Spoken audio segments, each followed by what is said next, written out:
Today's Dracula found himself at the center of a fan controversy after he made a Facebook post which seemed to attack a horror icon.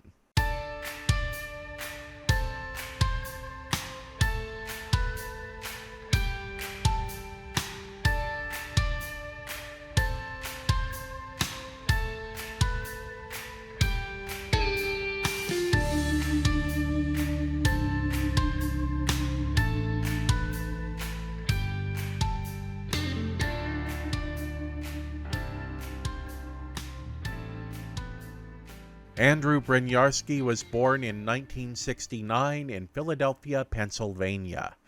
His mother worked at North Penn High School, where Andrew himself would attend.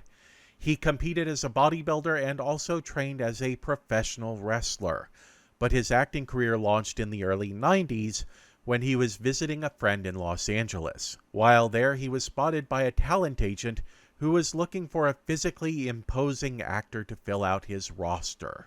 At 6'5" with a bodybuilder's frame, Bryniarski fit the bill perfectly, and within a year he was playing roles in 1991's Necessary Roughness and Hudson Hawk. Since that time, he's had roles in action and horror movies and television, not the least of which was in 1994 when he appeared as Zangief in the now cult phenomenon Street Fighter. General Bison is a bad guy. If you know this, then why do you serve him? Because he paid me a freaking fortune, you moron. You got paid?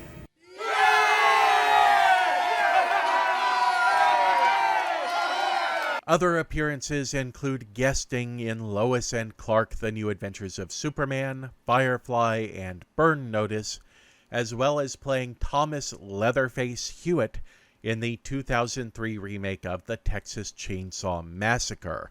The latter association would lead to the most controversial moment in Bryniarski's career, when immediately following the announcement of original Leatherface Gunnar Hansen's death from pancreatic cancer, Bryniarski took to Facebook and posted "Boo-hoo." After spending the next few hours fielding angry responses with his own insults aimed at both those commenting to him and at Hansen, Bryniarski posted indicating that there had been some bad blood between him and Hansen regarding comments Hansen had made about the Chainsaw Massacre remake, but that he had never wished any harm upon Hansen. And I say, Zangief, you are bad guy. But this does not mean you're bad guy. Today, Bryniarski continues to act and also enjoys an active life of horseback riding, mountain climbing, and yoga. Wait, Dracula's castle has an office?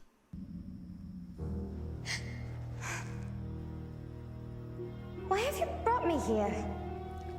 I did not bring you here. What do you mean? I certainly did not walk here on my own accord. You made it very clear to me that you would do anything you could to get away from London as quickly as possible. Michael Pfeiffer is a native of Brooklyn who has worked prolifically as a writer, director, and producer since the early 90s.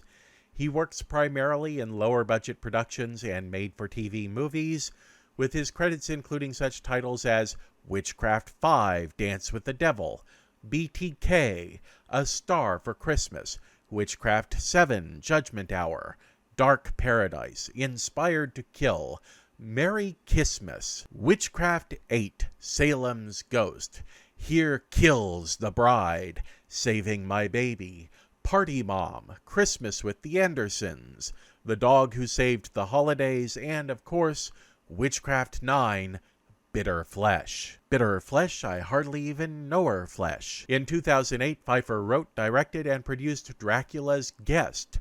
The movie takes its title from the titular short story of Bram Stoker's 1914 anthology, Dracula's Guest and Other Weird Stories.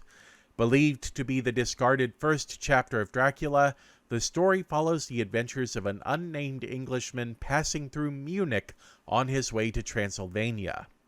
Over the course of a Walpurgis night, He takes shelter in a grove of trees without realizing he has actually stumbled into a cemetery. There's a creepy tomb that appears to be for a countess who, quote, sought and found death, end quote. A sexy woman with bright red lips, a lightning strike, and a wolf who lays on the Englishman's chest, lapping at his throat until he is driven away by military horsemen. All of it culminates in the Englishman receiving a telegram from his soon-to-be host Count Dracula, warning of dangers from snow and wolves and night. None of this really matters to the movie at hand, because Pfeiffer did not adapt this story, he just used the title. Instead, the story is that of a young estate agent named Bram Stoker, who has fallen in love with Elizabeth Murray. Her father, however, has insisted that they spend a year apart from each other to test their love before he will consent to their marriage. When Elizabeth runs away, she is kidnapped by Dracula, who wants to use her to settle an ancient dispute with her family. Mr. Dracula, how very nice to finally meet you in person. May I take your cane? It won't be necessary, Mr. Stevens.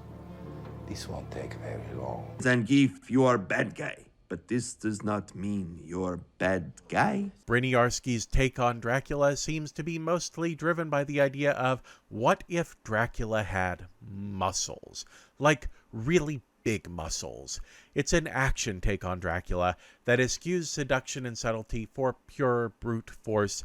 This is Dracula as an action villain, plain and simple. It's a quick and dirty, shot on location in beautiful Los Angeles B-flick from the man who brought you such great titles as The Bike Squad, A Christmas Proposal, A Valentine's Date, Workout with a Knockout, Bundy, A Legacy of Evil, My Dog's Christmas Miracle, Galaxy Hunter, My Daughter's Psycho Friend, A Soldier's Revenge, A Killer Walks Amongst Us, Gabe the Cupid Dog, The Dog Who Saved Christmas Vacation, The OnlyFans Killer Wore Nothing, Grim Reaper, The Bachelor Next Door, The 12 Pups of Christmas.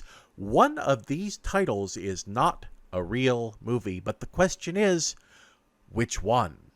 Drop into the comments and let me know. And let me know what you think of Andrew Bryniarski's take in the critically lambasted Dracula's Guest. While you're down there, there's a like and subscribe button if you haven't hit those already.